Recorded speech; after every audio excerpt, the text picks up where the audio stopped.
presence. Oxygen, carbon, hydrogen, nitrogen. Consciousness, indeterminable.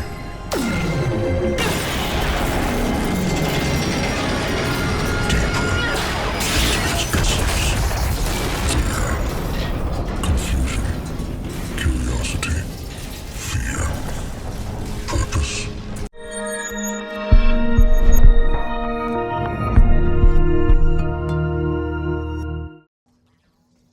Remnant 2 isn't a game lauded for its story. In fact, most of its praise comes from the gameplay, the mechanics, the inventive bosses and clever mysteries that kept the community guessing and working together for months after release. The two previous expansions had a strange approach to their campaigns as a result, with the Awakened King feeling like a disjointed continuation and the Forgotten Kingdom a straight up new mini-adventure.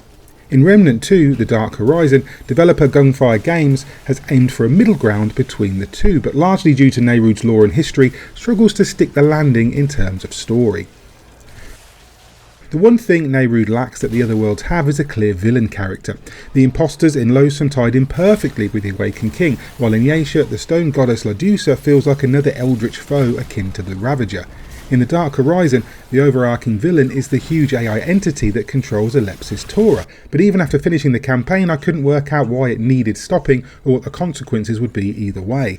The lack of any kind of intro or outro cutscene created a real sense of discomfort, and I just found I didn't really care what I was doing or why. The custodian kind of returns, although he's now called the gardener, but that's all. Compared to the previous Remnant 2 expansions, especially the Awakened King, this is a little bit disappointing. But as I said, story has never been the draw. The search for Clementine wasn't exactly compelling, and Gunfire Games seem to have largely forgotten that Andrew Ford exists altogether, although he is mentioned briefly in Remnant 2 The Dark Horizon. It's not the narrative we're playing for though, it's the sense of exploration and discovery that keeps bringing us back. Devoid Quietus, the new biome, is physically massive, though this size is something of an illusion. It's such a vast area that you're given access to glider drones to get around easier, but this conveniently disguises the fact that you can't actually walk on most of what you can see.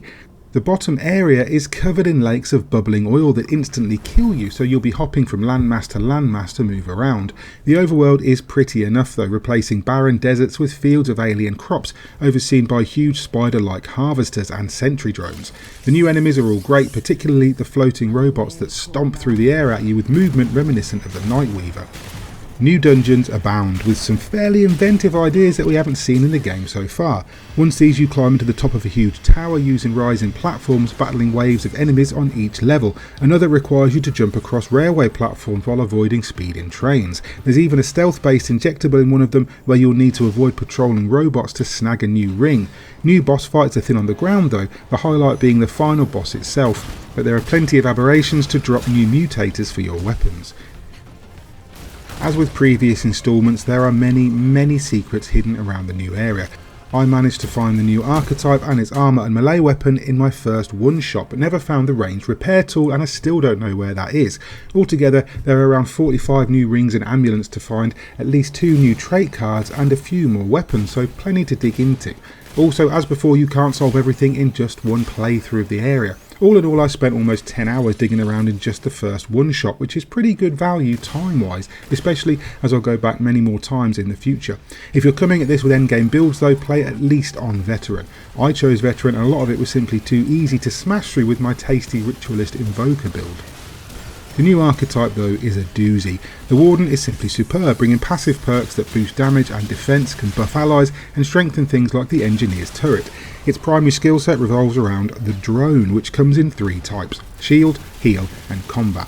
The shield drone is likely to get a nerf though. I actively tried to die to an aberration at one point, but because I had activated the drone and the Invoker's Way of Koala together, even standing still and not fighting meant the enemy couldn't kill me before my green lightning wiped it out. Finding the Warden isn't as outright silly as the Invoker was, but you will require some luck to stumble upon it, or just make sure you explore everywhere, and I do mean everywhere, with the gliders. Although some of the changes aren't exclusive to the expansion, the Dark Horizon benefits massively from a few key new features.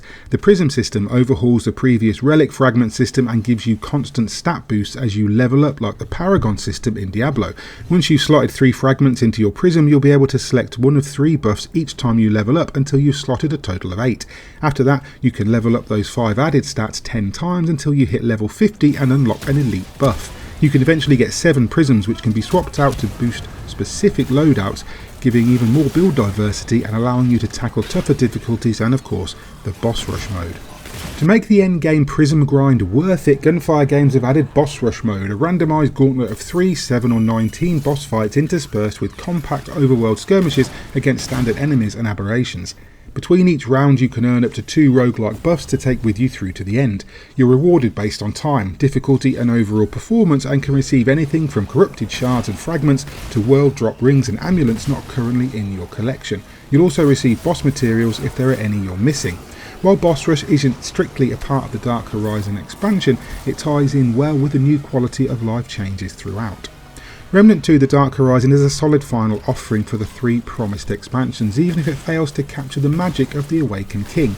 With a largely forgettable villain, the star of the show is the Devoid Quietus biome itself, filled with mysteries and secrets, expanding the lore of Neruda and peppering in some very cool new dungeons.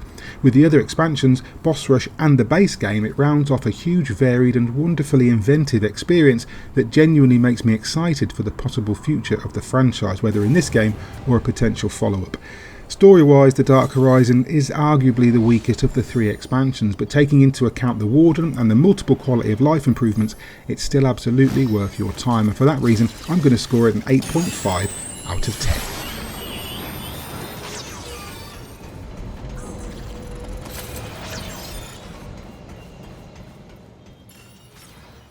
Hi there, hope you enjoyed that review of Remnant 2 The Dark Horizon. If you did, why don't you check out the other reviews of Remnant 2, The Awakened King and The Forgotten Kingdom. And if you like this video, please hit like and subscribe, maybe tag that bell icon too so you're kept up to date with everything we post going forward.